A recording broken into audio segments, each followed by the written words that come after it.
Now, ABC News is reporting something very similar to what Vanity Fair reported last week, which is about top-level, principal-level meetings on torture in the White House. What are the principal players? That means the top players in the Bush White House. I'll tell you who they are.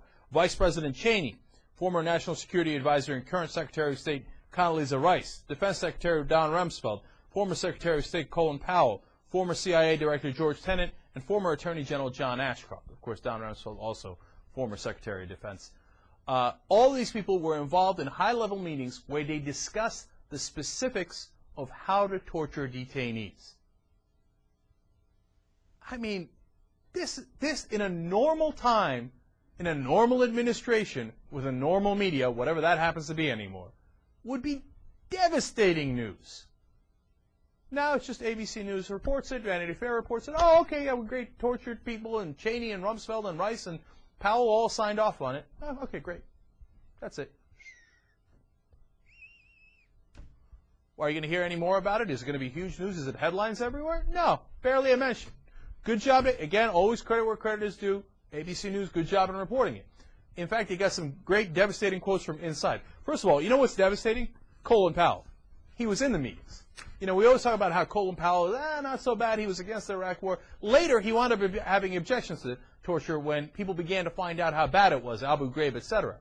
But he was in the meetings, and he signed off on it personally. That's a mistake you don't recover from, okay? Here's John Ashcroft. And John Ashcroft was a critical player there because he's the Attorney General. He's the one that says, yeah, it's legal. Go ahead and do it. And they all turn around and say, well, the Attorney General told me it was legal. What could I do, right? But they keep coming back to them, and here's an interesting part of it. They keep coming back to them for every different detainee because the CIA before has gotten into trouble for this stuff. They did in Vietnam. They did partly in Iran-Contra. And they don't want to be labeled a rogue agency that's doing it on their own because that's how the politicians do it. They tell them to do it, and then after the CIA does it, they go, oh, it wasn't us. It was the CIA, a bunch of rogues. I hope you arrest them. They're bad apples, right?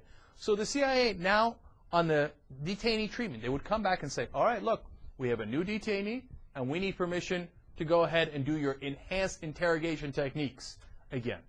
And every time they take it to the principals, and Cheney, Rumsfeld, Powell, Rice, they all go, okay, go ahead and torture that detainee. And they say, oh, and we're not going to just generally ask. We're going to ask for all the different things that you mentioned here. Can we waterboard him? Yes, you can waterboard him. Can we, put him in freezing conditions, strip him naked, sick dogs on him, humiliate him, degrade his religion, etc., etc.? Can we do all these things? Powell, check. Rice, check. Rumsfeld, check. Ashcroft, check. They all said yes. I love that the CIA asked them to get that specific. And here's what John Ashcroft had to say about it. He said, why are we talking about this in the White House? This is a direct quote. Why are we talking about this in the White House? History will not judge this kindly. Well, you said that right, John Ashcroft.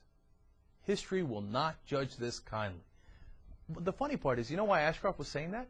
He's like, look, have them do it and don't ask us because history won't judge us kindly. Yeah, I'm ready to sign off on it. I got no problems with torture. I just don't want it to come back and hurt me. I don't want it to hurt my reputation. What a bunch of bad guys, man. And is anybody paying the price? Here they are. They broke the laws. Is anybody paying the price? Nobody. They thought, and here's the end of the Vanity Fair piece that I mentioned earlier. They thought, well, it's no problem because we'll pass a law and the sucker Democrats will go along with it. We'll call it the Military Commissions Act. And inside the Military Commissions Act, we'll put a clause that says we're immunized from any of this and can never be held responsible in a United States court. And they did. And the Democrats, not all of them, most of them were against it, but enough of them went along with it for it to pass right before the 2006 election. Right? So, they have immunity. They're never going to get punished for it. But Vanity Fair went and talked to human rights judges and lawyers, not just like theoretical ones that actually enforce the law, international law, in Europe. And one of the lawyers looked at it and said, oh, that was a stupid mistake on their part. And the Vanity Fair writer, Philippe Sands, asked him, why? Why is that stupid? That seems like they got immunity.